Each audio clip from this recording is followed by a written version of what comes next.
The Word of God is alive and powerful, sharper than any two-edged sword, piercing even to the dividing asunder of the soul and spirit, and of the joints and the marrow, and is a critic of the thoughts and intents of the heart.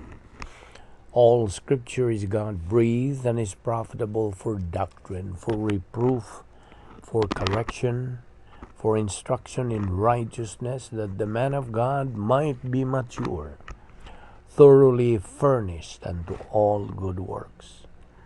Study to show thyself approved unto God, a workman that needeth not to be ashamed, rightly dividing the word of truth. Psalm 19:7 and then 10 to 11. The law of the Lord is perfect, converting the soul. The testimony of the Lord is sure, making wise the simple. More to be desired are they than gold, yea, than much fine gold, sweeter also than honey and the honeycomb. Moreover, by them your servant is warned, and in keeping them there is great reward. Isaiah 30 verse 21 says, Your ears shall hear a word behind you, saying, This is the way, walk in it. Whenever you turn to the right hand, or whenever you turn to the left. Psalm 119, 9 and 11. How can a young man cleanse his way? By taking heed according to your word. Your word I have hidden in my heart, that I might not sin against you. James 1:5. If any of you lacks wisdom, let him ask of God, who gives to all liberally and without reproach, and it will be given to him. Before we start our Bible study ining adlaw sa masanandan, gikinahanglan ang atong pagsusi sa atong tagsa kakalagkon na bakit ay mga sala. Kinahanglan nga ato kining isugid ngadto sa tubangan sa Dios nga Amahan, aron dili kini mahimong makabalda sa atong pagtuon sa pulong sa Dios. 1 John 1:9 says, if we confess our sins, God is faithful and just to forgive us our sins and to cleanse us from all unrighteousness. Nawalang kanimo dili pa magtotoo. Ang imong buhaton, maong paggamit niya ng imong free will. Aron ikaw makahimo labing manungdanong desisyon sa tibuok mong kinabuhi, ang desisyon sa pagtuo kang Ginoong Hesukristo. Ingon nga imong manluluwas. Acts 16:31, nagatugon, believe on the Lord Jesus Christ, and thou shalt be saved. Busa sa hilo magampo tagig pangandam. Let us pray.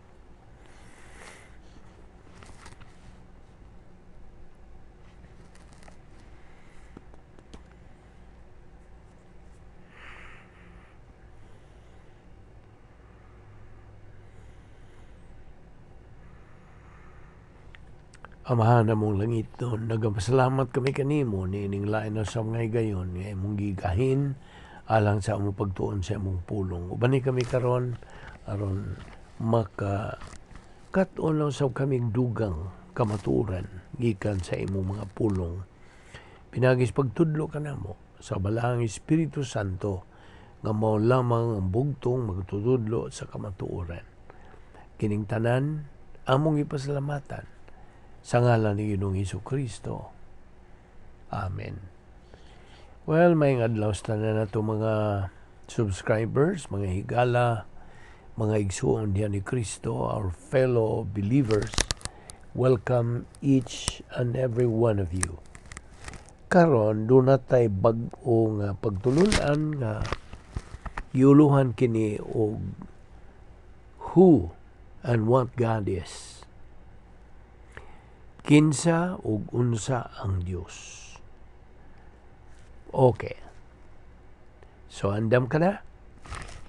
So, get ready with your notebook or iPad or unsay mong ikasuwat, ikakopya. Be ready with your ball pen or pencil. Alright.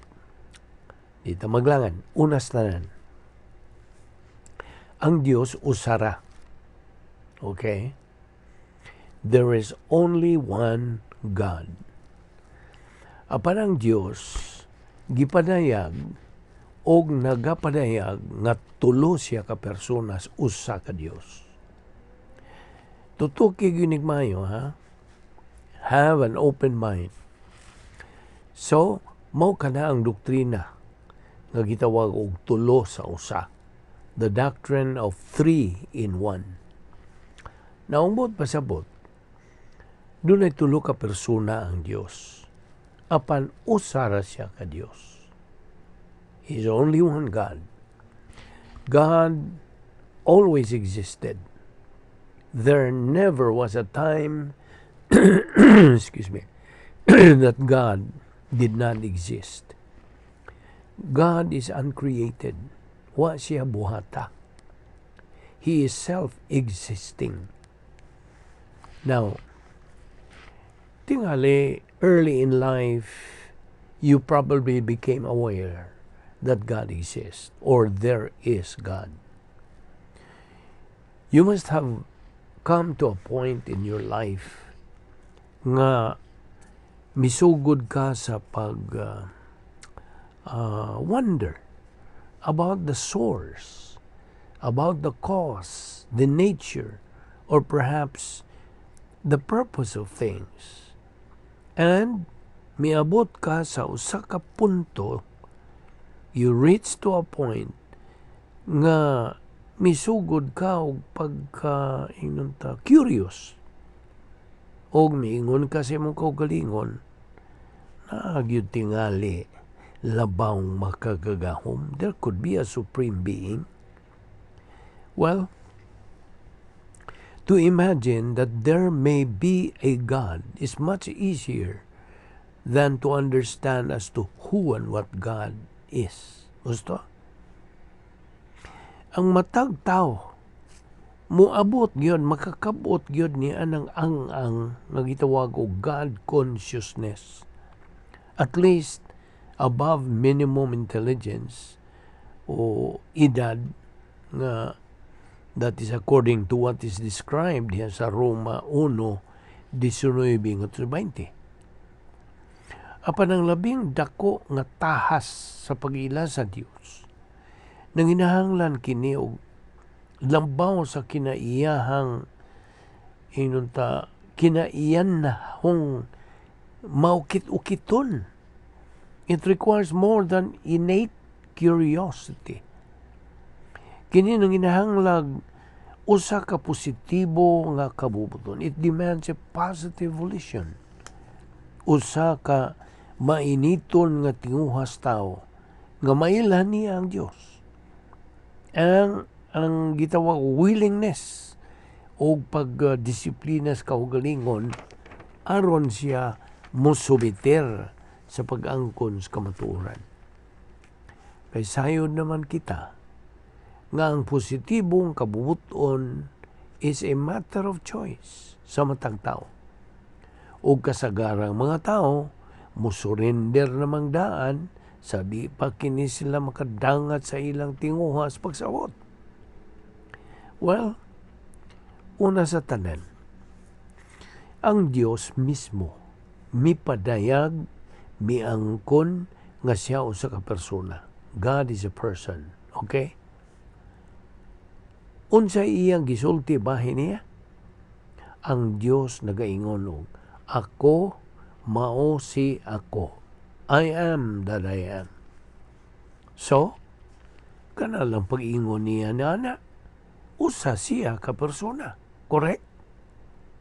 Og sa iyahang pagkapersona, mailhan na nimo siya sa iyang pagkatinuod. kung nahimo na nimong tinuod siya sa imong kinabuhi. Now, ingon nga Kristohanon, hinumdumi, that the only way for you to make God real in your life is for you to make the Word of God real in your life. Kaya nga naman, tungod kay di man nimo mabuwag lagi ang buhi nga pulong sa sinulat nga pulong. Di nimo mabuwag ang pulong sa Dios ug ang Dios mismo. Sabta gina. That is why it is tragic to notice that so many Christians napakyas in this particular aspect tungod kay most of them is in the first place, they don't have right priorities in life. Instead, mga sayop ka mga pasiuna ang anadya silang kinabuhi. That's the main culprit ni ining maong butang in this particular aspect. Wrong priorities in life. Ug tungod niya na, they consequently fail to deal with their children when they're supposed to train their children the Christian values and principles in life at an early age. That is why kasagaran ni mga bagong tubo, most of these young people in their generation do not have a clue how to honor God, how to live the Christian way of life. Nga naman, again, because ang ilang mga ginikanan na pakyas sa pag-agak, sa pagmatuto kanila, to guide them in their Christian life. They're just the products of their parents being losers in life. Why? Again, because of the parents' negative volition towards Bible doctrine. Wag yapon sila gana. Why gugma, why kainit, why tinguha, why pagpanumbaling sa pagtuon sa pulong sa Dios. Abi nimo, being losers or winners in life is a matter of choice. Gusto? Narasin mo pagpili. Nobody is to blame except yourselves. Right? Sila yung mga parents ang mabasol sa pagkabadlungon sa ilang mga anak. Nini nga itong panahon karon, at this point in time, ang mga kabataan, ang bagong tubo karon, because they have not been trained, not guided and disciplined properly by their parents, mga wayward na, mga badlungon na, labad na sa mga ginikanan, labad na sa katilingban. Ang uban mga adis-adis na, mga druggies ba. They have become a menace to society, a liability to society rather than an asset sa katilingban. Nawa tama mag-generalize ni naman po'y mga tarong ng mga kabataan apan baggang duot labias kadagan ang na who belong to this category. They are liability and they are kanang inay nga sila mahimuuntang asset sa katilingban. Kunya, ang grabe pa, kaya ang mga ginikanan, mga magtutuo ra magyud unta. Kitang mga ginikanan, who are Christians, sa gagmay paningatong mga kabataan, ato na unta. And we are supposed to matuto sa atong mga kabataan. Pinagis pagtudlo kanila, di lang sa mga Christian values, kundi bahin sa Dios. Nabitaw sa gisultis bala ang kasulatan diha sa Hebrewanon 4:12. Kanunay na ito kiniginabatbat. Ang pulong sa Dios buhi ug nagalihok nga gamhanan, etc. Ug diha usab sa 2 Timoteo 3:16 ug 17, ang tibuok nga kasulatan gipaginhawa sa Dios. Ug may kapuslanan alang sa pagpanudlo, alang sa pagpamadlong, alang sa pagpanulid. ug alang sa pagmatuto sa pagkamatarong aron ang tao sa Dios mamahingpit masinangkapan alang sa tanang maayong buluhaton. Kining mga batang gagmay kinahanglan na kana sila nga mamatuto. Imatuto sa kahibalo kinsa ug unsa ang Dios. Eksplikahan pasabto na unta kana sila ug sugod nga naay Dios. Anaay labawng makagagahom. Kaya mga bag-ong tubo ugod karon kasagaran nila wala gyud kana sila ma-oriented nga naay Dios. Wala. Kasagaran gani nila di na mutuo nga naay Dios. Mas importante pa nilang ilang kaugalingon. Now, nakagrabe pag yun niini karon. As a Christian, you should remember nga doon na kay nadawat. Ug kanang imong nadawat unsa? Mao ang kaluwasan. Luwas ka man. Magtotoo ka man. Ug mao kanay nakapahimo nimong Christian. Ug sayod ka nga salvation ang kaluwasan gikan og hinatag ni kinsa sa Dios.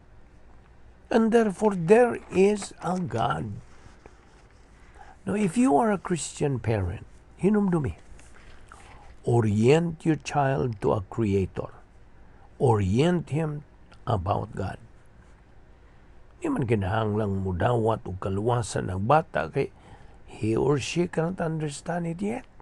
Apan, ingon nga bahin sa divine establishment, mga katukuran sa Dios.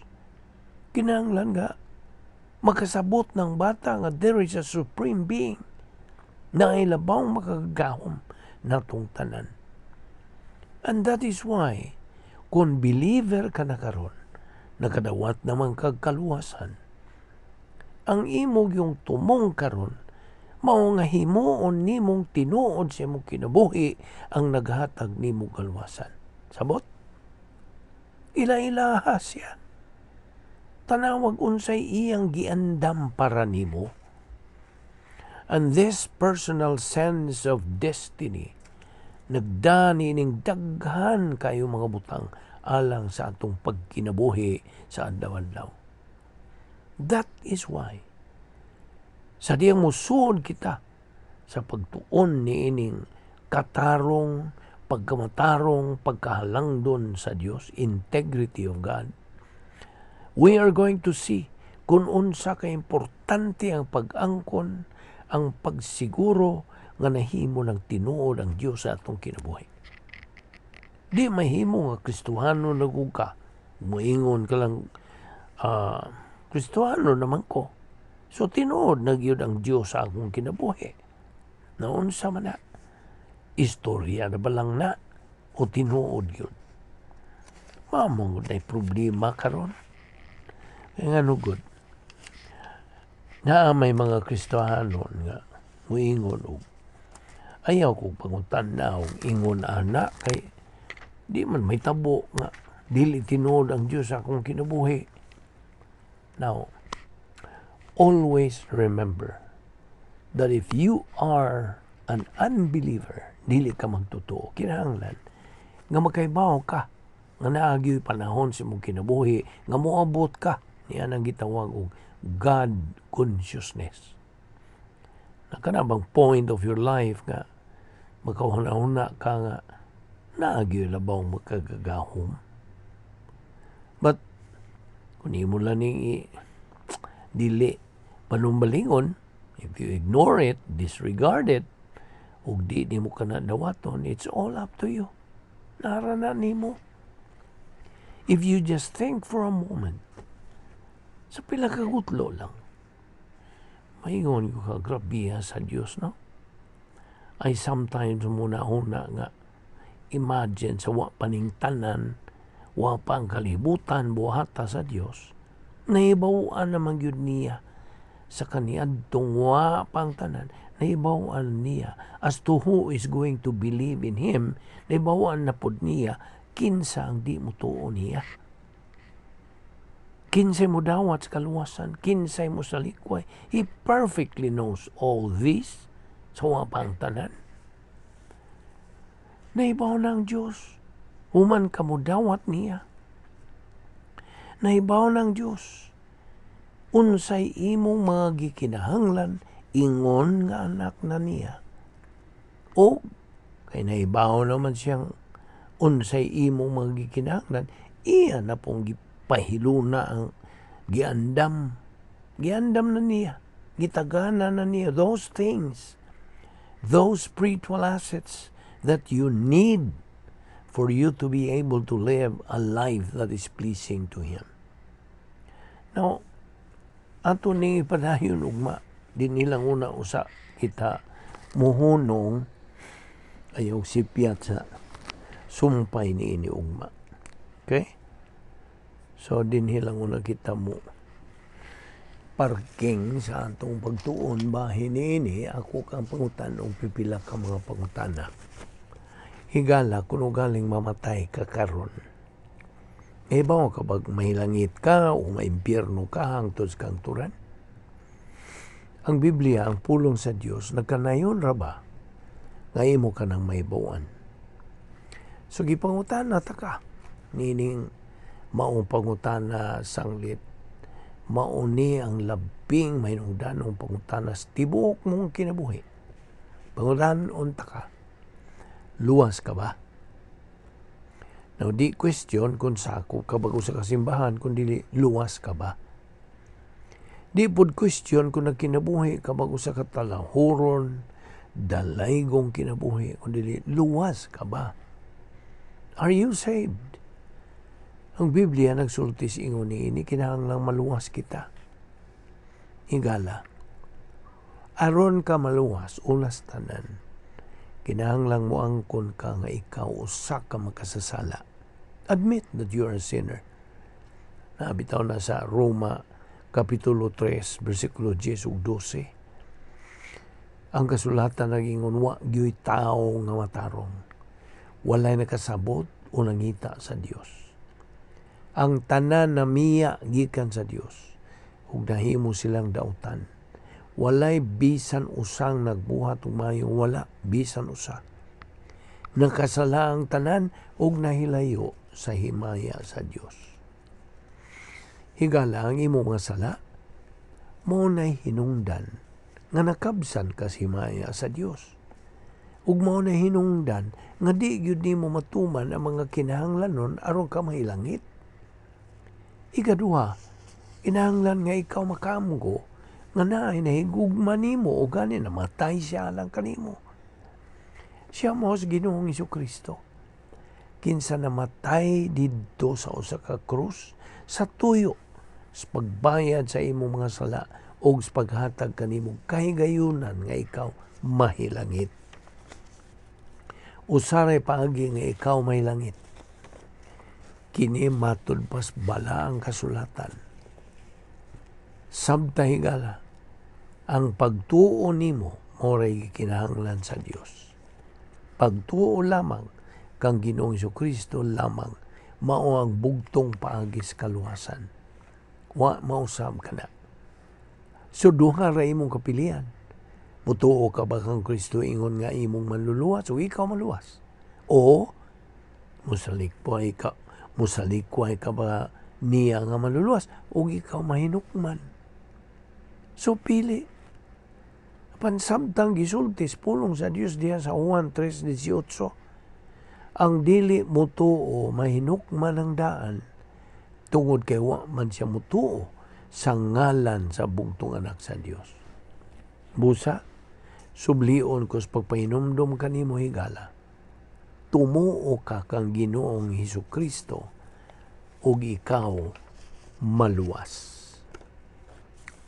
Magampo ta, Amahan namong langit nun, salamat. Nining imong mga pulong sa paglaom, pulong sa kaluwasan. Salamat o Diyos sa imong pagpatinaw kanamo nini. Nada kami pagbalik ugma din aron kami makapadayon sa among pagtuon sa imong mga pulong, ilabi na ning among gitun-an karon bahin kanimo nga mao ang labaw nga makagagahom Salamat ni among Bible study pinagi sa YouTube. Kining tanan among ipasalamatan sa ngalan ni Ginoong Hesukristo. Amen.